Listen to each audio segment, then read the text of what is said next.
Local ফুটবলকে উপভোগ করতে আমি চলে গিয়েছিলাম আমার পার্শ্ববর্তী উপজেলায় প্রায় ২৬ কিলোমিটার রাইড করে। এখন আপনার কাছে মনে হতে পারে যে ভাই ২৬ কিলোমিটার খুব একটা বেশি না, কিন্তু ভাই রাস্তা যদি খারাপ হয় ২৬ কিলোমিটারও ২৬০ কিলোমিটার মনে হয়।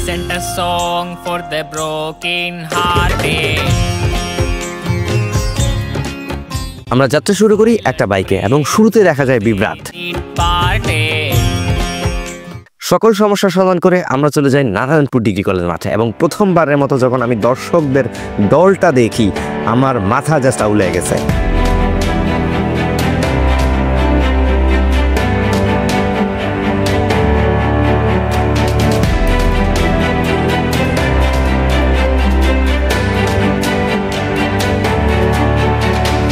আমরা সেখানে যখন যাই প্রায় তখন ৪টা বাজে এবং ততক্ষণে খেলার একটা আমেজ শুরু হয়ে গেছে এবং আমরা যাবার ৫ মিনিটের মধ্যেই কিন্তু খেলাটা শুরু হয়ে গেছে এবং দর্শকদের উপস্থিতি আমাদেরকে জানান দেয় যে এখানে অনেক আগের থেকে কিন্তু দর্শকরা ভিড় জমিয়েছিল। এবং আমরা স্থানীয় দর্শকদের সাথে যখন কথা বলা শুরু করি তখন তারা বলতে থাকে যে খেলা ৪টায় শুরু হলেও দর্শক কিন্তু আসা শুরু করে ২টা থেকেই এবং কোনো দিন এর আগ থেকেও। এবং আমরা এটাও উপভোগ করছি যে দর্শকদের ঢলে চাল ভেঙে পড়ছে লিটারালি। এবং সেখানে শুধুমাত্র খেলাধুলাই নয়, জমে উঠেছে আরো নানা রকমের স্ট্রিট ফুডের মেলা।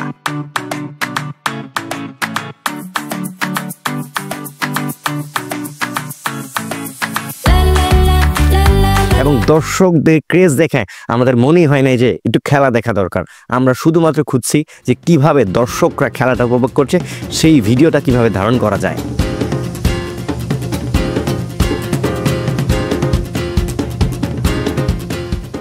আজকের ভিডিওটা কোনো ম্যাচের ডিটেলস না, কোনো টুর্নামেন্টের ডিটেলস না, শুধুমাত্র নারায়ণপুর ডিগ্রি কলেজ মাঠে স্বাধীন বাংলা ক্লাবের আয়োজনে যে আয়োজনটা হয়েছে সেই আয়োজনের খানিকটা গ্লিম্পস আপনাদেরকে দেখানোর চেষ্টা।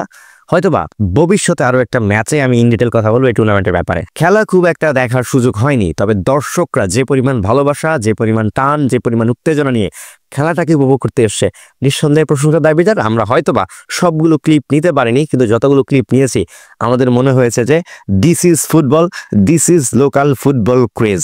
আজকে এই পর্যন্তই। আমি জানি না কতটা ভালো লেগেছে ভিডিওটা আপনাদের কাছে। আমি এর পরেও কিন্তু কুমিল্লা ভাঙ্গুড়া কিছুদিন আগেই খেলা উপভোগ করে এসেছি। আপনারা যদি সেই খেলাটার ভিডিওটাও দেখতে চান, এই ভিডিও থেকে আরো ডিটেল ভিডিও আসবো, সেটাতে আপনারা কমেন্ট বক্সে কমেন্ট করতে পারেন যে ভাই ভিডিও দেখতে চাই।